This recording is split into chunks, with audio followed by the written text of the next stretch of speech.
Eh bien, Julien, bonjour. Donc, ravi de Bonjour. t'accueillir à cette masterclass. Donc, Julien, tu es président du marketing international chez Universal Pictures. Tu es aussi un ancien étudiant de Sub de Pub, promotion 2007, et tu es également notre président des anciens. Donc, ravi d'ouvrir cette masterclass avec toi. L'idée, c'est, on va un peu échanger sur le cinéma et comment va le cinéma aujourd'hui en ouverture de cette master. Donc, pour commencer, rappelle-nous un peu ton parcours à la sortie de Sub de Pub.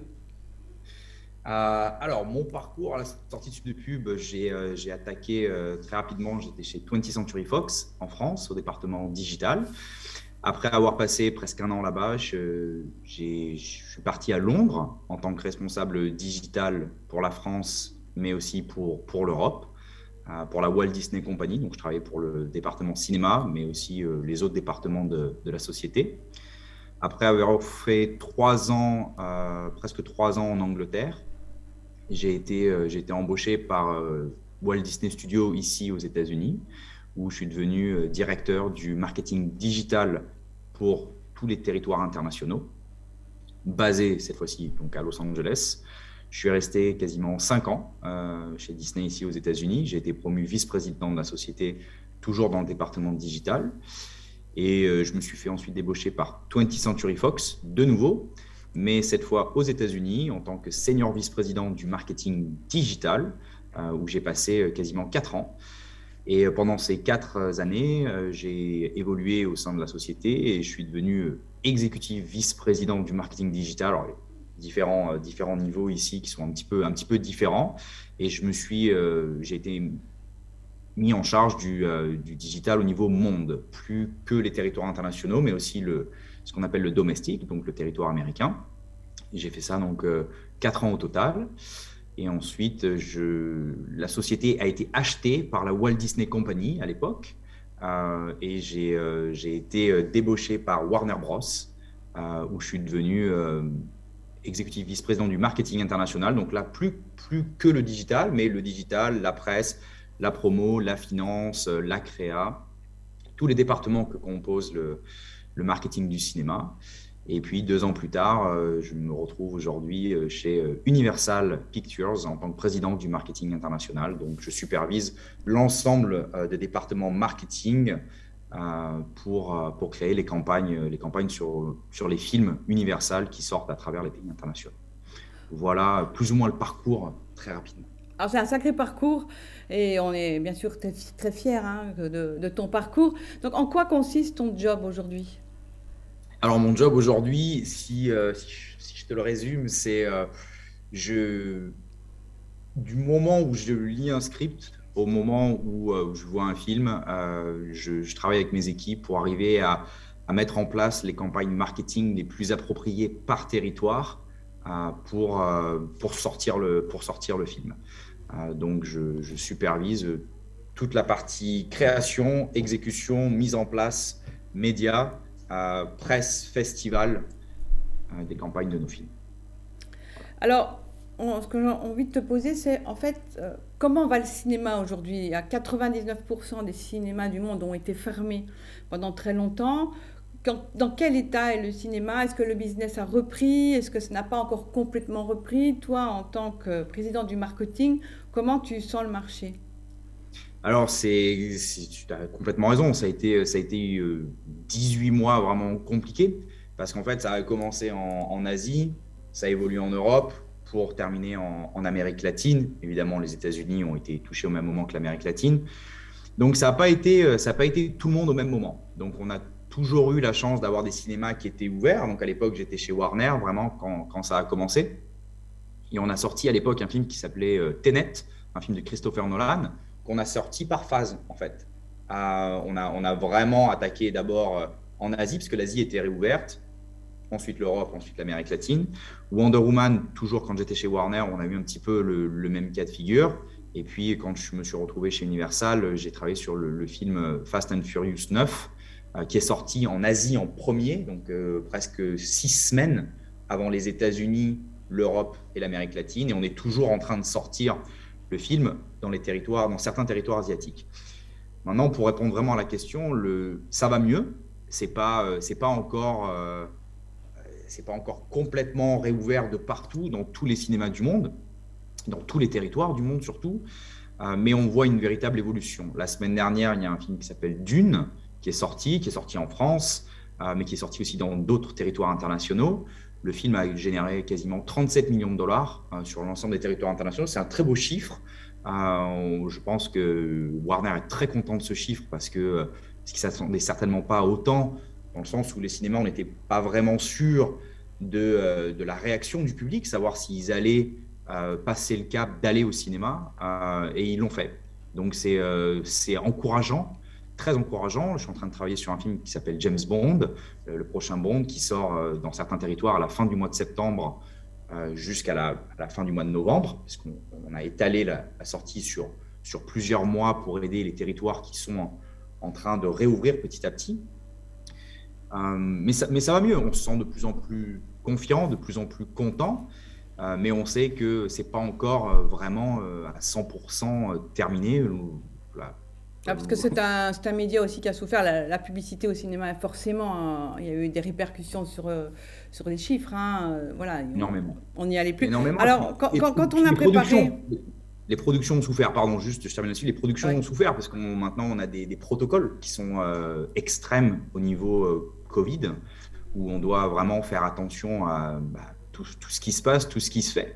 Donc c'est un challenge supplémentaire qui ralentit en fait la production, la mise en production d'un film et la livraison d'un film pour pouvoir ensuite le mettre en salle de cinéma. Donc toute la chaîne en fait, si tu veux, a été un petit peu ralentie suite à ça. Alors, quand on a préparé cette interview, tu sais qu'il y a des étudiants en audiovisuel aussi dans cette classe, et on se disait, tiens, en termes de culture générale, quels sont les 5 films vraiment à voir et pourquoi? Alors, tu nous as d'abord dit Pulp Fiction de Quentin Tarantino. Pourquoi? Alors, c'est une question, j'adore cette question, mais c'est vrai que j'ai plein de films que j'adore. Et il y a beaucoup de films que j'aime, mais c'est en fonction des années, en fonction des moments. Mais les 5 films que j'ai donnés, c'est des films que je peux voir en permanence. Ils pourraient tous les jours passer à la télé, que je pourrais m'asseoir devant et les redécouvrir à chaque fois. Pulp Fiction, 1994, Palme d'Or, Quentin Tarantino. C'est un film que j'ai essayé moi-même d'aller à l'avant-première au Festival de Cannes à l'époque. J'avais 12 ans. J'ai pris le bus de chez moi, du sud de la France, pour aller à Cannes, en faisant croire à mes parents que j'allais rendre visite à un ami. Et en fait, j'ai été au Festival de Cannes. J'avais à l'époque mis mon plus beau costume, qui était un jogging Adidas blanc à pression, pour ceux qui connaissent. Magnifique. Je suis resté sur le côté, je n'ai jamais pu rentrer, mais Quentin Tarantino est passé, m'a serré la main et m'a donné une photo dédicacée de cette affiche de Pulp Fiction avec Uma Thurman dessus, que j'ai toujours gardé sur moi, dans ma poche, dans mon portefeuille. Qu'est-ce qui t'a plu dans ce film? En fait, je l'ai découvert au cinéma. J'étais un peu jeune, je pense que j'ai pas tout. C'est pas je pense. Je suis certain de n'avoir rien compris la première fois que je l'ai vu. Mais j'avais adoré Reservoir Dogs, qui était un film de Quentin Tarantino que j'avais vu au préalable. Et je trouvais, à l'époque, j'étais absorbé, subjugué par sa manière de filmer, son écriture, les dialogues en fait, qu'il écrit entre chacun des personnages. Lui qui fait une petite apparition toujours dans ses films, très M. Night Shyamalan. Et j'avais adoré ça. Le grand retour de John Travolta, le duo inattendu entre John Travolta et Samuel L. Jackson, ça m'a marqué. Voilà, Alors, Les Évadés de Franck Darabont. Les Évadés, c'est un film qu'on peut regarder et re-regarder sans jamais s'arrêter. Une des plus belles histoires du cinéma, un film qui n'a pas marché au cinéma, pour être très honnête, qui a marché une fois qu'il est sorti à la télé, et une fois qu'il est sorti en cassette vidéo à l'époque, et puis en DVD, et puis en Blu-ray plus tard. Un des plus beaux films de Franck Darabont, je pense que c'est le film numéro 1 préféré de toutes les listes de fans de cinéma. C'est l'histoire en fait qui m'a plu dans ce film-là. J'ai adoré me perdre et rencontrer ces personnages pendant les 2h30 que ce film dure. Retour vers le futur de Bob Zemeckis. Retour vers le futur, Robert Zemeckis. Le voyage dans le temps, un concept qui fait rêver. Retourner dans le passé pour rencontrer ses parents jeunes. et avoir une machine à voyager dans le temps et un ami, Doc Emmett Brown, qui nous permet d'aller où on veut. C'est le concept en fait que j'ai adoré. La liberté de voyager, de rencontrer le futur ou d'aller voir ce qui se passe dans le passé. Monstres et compagnie de Pete Monstres et Docter. compagnie, film d'animation de Pete Docter, mon film d'animation préféré que j'ai découvert beaucoup trop tard après sa sortie. Voilà, les monstres qui sont cachés dans le placard et qui font peur aux enfants. J'ai adoré ce concept. La prouesse technique. La prouesse technique, ouais, et puis ça m'a vraiment donné envie de travailler avec des gens qui font des films d'animation. Ça m'a vraiment donné envie de travailler avec Disney et Pixar. J'ai eu la chance de rencontrer plus tard le réalisateur, Pete Docter, et le producteur, Jonas Rivera. Ils ont une imagination sans limite, ces gens-là. Et cette prouesse technique à l'époque, et pour arriver à créer des histoires comme ça, il faut vraiment avoir beaucoup d'imagination. Ils ont fait, le même réalisateur a fait Là-haut, ensuite, sur lequel j'ai eu le plaisir de travailler aussi. Et puis, il a fait un film qui s'appelle Vice Versa, sur lequel j'ai travaillé. Et puis, il a fait un film qui s'appelle Soul, récemment, l'année dernière. Donc, c'est vraiment un réalisateur incroyable, Pete Docter. Alors, le dernier film que tu préconises pour la culture générale, c'est un film de Nakache et Toledano. Alors, peut-être un de leurs premiers films, mais pas leur premier film, mais c'est leur troisième film, je pense. Ouais, je pense que c'est leur troisième film. Il y avait eu, avant, il y avait eu Nos jours heureux. Voilà. Voilà. Mais alors, ce film, quand je l'ai vu, j'en suis tombé red dingue. Le jeu d'acteur, évidemment, l'écriture, la réalisation. Et puis l'histoire en elle-même, la fin m'a vraiment ému, m'a vraiment touché. Et je pense que j'ai été énormément touché par ce film parce que j'avais l'impression de me reconnaître dans certains des personnages. Et c'était assez émouvant. Donc j'ai beaucoup aimé ce film-là. Ben merci pour ce petit éventail. Il y a quand même un film français dedans, donc c'est cool. Alors, le cinéma, est-ce qu'il doit avoir un rôle politique? C'est-à-dire qu'on connaît la problématique du cinéma de propagande, les phénomènes de censure, mais le cinéma peut aussi porter des combats et des valeurs. Hein. On l'a vu, certains films, finalement, sont plus efficaces pour faire évoluer des mentalités, faire passer des messages. On l'a vu avec Bac Nord. Quel est ton avis là-dessus, sur le rôle politique du cinéma? Ouais, le cinéma, depuis toujours, fait passer des messages, alors qu'ils soient politiques ou sociétal. C'est Bac Nord, voilà, j'ai eu la chance de le voir récemment pour être au goût du jour. Effectivement, ça m'a rappelé énormément Les Misérables, qui était sorti il y a 2 ans, je crois, à peu près. Mais puis tout ça m'a surtout donné envie de revoir La haine de Mathieu Kassovitz en 95. Qui sont des messages très forts, des images chocs, vraiment ça fait mal au cœur, ça fait réfléchir, et après ça pousse à la discussion. En fait, c'est ça le cinéma, c'est ça un bon film, c'est ça culturellement ce que ça nous amène, c'est que ça nous pousse à discuter. Alors après, les gens prennent parti d'un côté comme de l'autre, ont des avis très tranchés, notamment sur Bac Nord. Hein. Alors, j'avais pas lu toute la presse en France, mais je m'y suis intéressé juste avant l'interview. Et effectivement, les partis politiques, je ne vais pas dire se déchaînent, parce que c'est pas ce que je veux dire, mais se divisent autour du sujet. Et donc, le cinéma a toujours porté des messages forts comme ça au cours des années, quels qu'ils soient, et même les films les plus simples portent toujours à réfléchir. C'est ça un bon film, c'est que tu sors de la salle et tu as envie d'en parler. Si tu n'as pas envie d'en parler, c'est que ça t'a pas amené grand chose, tu aurais pu ne pas le voir, ça t'aurait pas changé la vie. Mais ce genre de film-là, de Cédric Jiménez, aujourd'hui, dans notre société, pousse à la discussion, pousse à la réflexion et à la prise de conscience de ce qui se passe vraiment, notamment dans les cités, pour utiliser l'exemple de Bac Nord.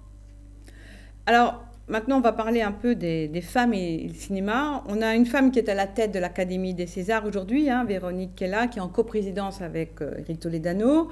La Palme d'Or à Cannes a été attribuée donc, à une jeune réalisatrice française, Julia Cournot. Audrey Diwan a gagné aussi à la Mostra de Venise avec le film L'événement. Venise, ouais, Donc, le est-ce qu'on peut dire que cette industrie est en train de se féminiser ou bien est-ce que ce sont deux arbres qui cachent la forêt? Pour répondre à ta question, j'espère que l'industrie est en train de se féminiser. Il y a beaucoup de porte-parole féminins aujourd'hui qui vraiment poussent le cinéma, qui poussent vraiment ce changement d'attitude. Donc, l'Académie des Césars, tu l'as dit, la Palme d'Or, la Mostra de Venise. Et j'espère que c'est que le début.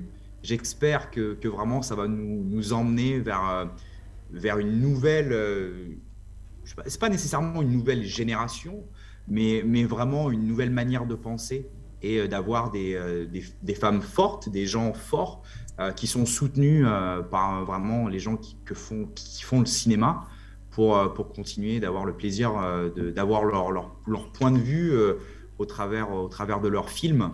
Alors, il y a toujours eu des femmes qui ont réalisé des films, mais c'est vrai que ça fait du bien d'en avoir de plus en plus et d'avoir de nouveaux visages qui apparaissent et qui sont reconnus par la profession, parce que avoir des visages qui réalisent des films, il y en a effectivement, mais la reconnaissance, je pense que c'est important, il est temps de se réveiller, quoi. Donc ça fait du bien.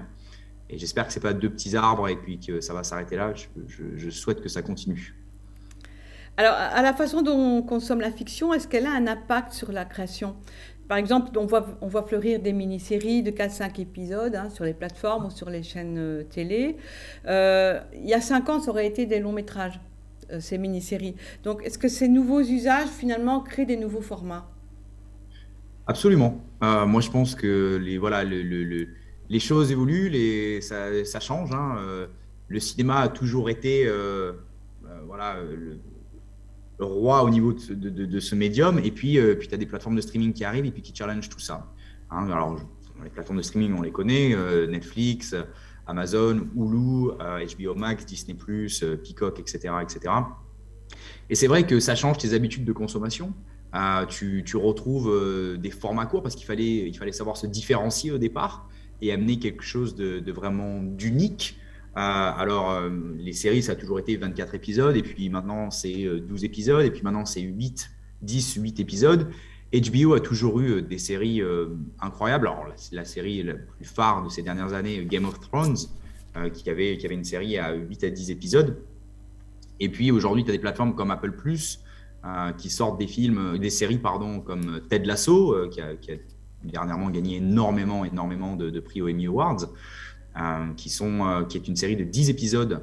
Et l'année prochaine, ils vont être poussés à 12 épisodes. Donc voilà, on y revient un peu, mais ces nouvelles plateformes amènent des nouveaux formats qui te font consommer vraiment ce médium d'une manière différenciante. Et ce qui fait que toi, quand tu as un film qui fait 2 heures, 3 heures, maintenant, ça devient un challenge parce que les gens sont habitués à voir des formats 25, 35, 45 minutes. Donc, dès que tu leur amènes un film qui est un peu plus long que ça, c'est à toi de montrer que l'expérience cinématographique vaut le coup. Alors, dans le cas de Dune, encore une fois, comme exemple, ça a été un succès, parce que le film fait presque 3 heures. Donc, 3 heures, c'est vraiment un engagement de la part du consommateur, mais de la part de la personne qui va aller au cinéma voir ce film. Mais c'est vrai que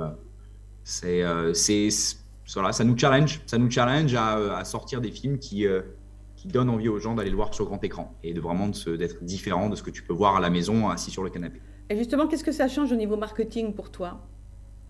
Alors, pour moi, ça change énormément de choses parce qu'il a fallu évidemment s'adapter. On a des campagnes, les campagnes des films, ça a toujours été des campagnes d'1 an à peu près, en moyenne, 1 an. Et ces 18 derniers mois nous ont vraiment apporté ce nouveau savoir qui est vraiment un savoir de streamer. Eux sortent des films très, très, très rapidement et commencent le marketing le jour de la sortie du film. Nous, on commence le marketing, comme je le disais, 1 an avant. Alors, après, vraiment, le gros de la campagne démarre, je dirais, 4 à 6 semaines avant la sortie d'un film. Et aujourd'hui, il a fallu qu'on adapte notre marketing. On a un marketing beaucoup plus condensé, beaucoup plus court avant la date de sortie. Et on a un marketing un peu plus long après la date de sortie pour continuer à faire parler du film, bien entendu. Chose qu'on faisait pas nécessairement avant. On avait une semaine, 10 jours de marketing après la date de sortie d'un film. Aujourd'hui, on a 3-4 semaines de marketing après la date de sortie d'un film. Donc, en fait, on a reporté ce qu'on avait avant la sortie, maintenant, après. Donc, on s'adapte. Et puis, surtout, les streamers aujourd'hui n'ont pas peur de mettre le budget nécessaire pour avoir de belles productions. Et donc, c'est des films qui pourraient, il y a 5 ans, qui auraient pu être au cinéma. Donc le même budget est mis, même si c'est des séries. Ouais, tout à fait. Donc, quand tu te retrouves, toi, avec un film quasi le même budget, et eux sont en plateforme, et toi, tu es au cinéma, pourquoi, moi, en tant que consommateur, j'irais d'un côté plutôt que de l'autre? Qu'est-ce qui va faire que… Donc, à moi d'arriver à réfléchir à un marketing différenciant et de faire quelque chose d'un peu unique pour donner vraiment l'envie à ce fan, à cette personne qui hésite aujourd'hui à venir en salle plutôt que de rester à la maison, ou alors pourquoi pas faire les deux. Alors, je sais qu'il nous reste quelques minutes, puisqu'on est timé. Je sais que tu as ta journée de travail qui t'attend, puisqu'on est en décalage horaire. Donc, deux dernières petites questions. Le film de la rentrée, c'est d'une. La série de la rentrée, qu'est-ce que tu nous Alors, la série de la rentrée, je dirais, c'est Ted Lasso. Encore une fois, je viens de voir la saison 2, je viens de finir la saison 2, exceptionnelle.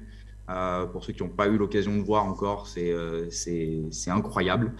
C'est l'histoire d'un coach de football américain qui est débauché par un club de football anglais pour arriver à relancer l'équipe. Les intentions au départ ne sont pas forcément bonnes, mais ce qu'il en ressort est incroyable.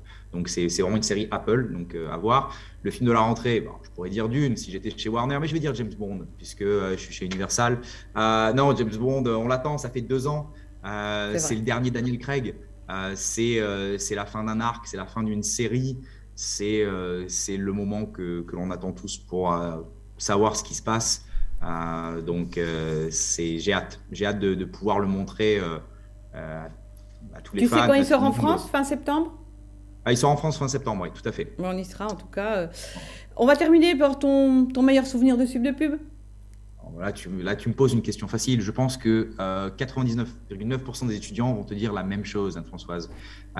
Les compétitions, forcément. Ça fait partie des meilleurs souvenirs. Ce n'est pas que les meilleurs souvenirs, mais les compétitions, ce moment où on est entre nous et on est en train de créer quelque chose pour ensuite le présenter à l'équipe pédagogique, au jury, mais aussi aux copains qui sont là dans la salle, qui nous encouragent. Voilà, donc ça, c'est incroyable. Alors, donc, les compétitions et puis les amitiés que tu crées quand tu as Sub de Pub, puisque voilà, tu le sais très bien, mais voilà, nous, on est toujours en contact avec la avec les gens de Sub de Pub 2007. Voilà, on a notre petit groupe WhatsApp, on s'écrit tous les jours, on prend des nouvelles. Dès qu'on est sur Paris, sur Los Angeles, sur Londres, on s'arrange pour se voir les uns avec les autres.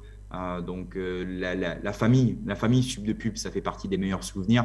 Et avec cette famille, on a fait des compétitions. Voilà, tu vois, j'ai lié les deux. Vous êtes une promo en plus qui est assez répartie dans le monde. Hein. Je sais, vous êtes un peu dans tous les pays. On est un peu dans tous les pays, ouais, exactement. Mais on a réussi à rester en contact. Alors après, la technologie fait que. Mais on a réussi à rester en contact les uns avec les autres, donc ça fait toujours plaisir de prendre des nouvelles, d'avoir des nouvelles et de se donner des nouvelles. Ça, merci de t'être levé si tôt déjà pour cette interview. Merci d'avoir répondu positivement à notre invitation et aussi merci d'être président de nos anciens, c'est super. Écoute, on t'embrasse et puis je pense que les étudiants seront ravis de te voir dans 10 jours maintenant. Ouais. Je te souhaite le meilleur, une bonne rentrée cinématographique là-bas. Et puis à bientôt. Salut Julien, merci pour tout. Je t'embrasse.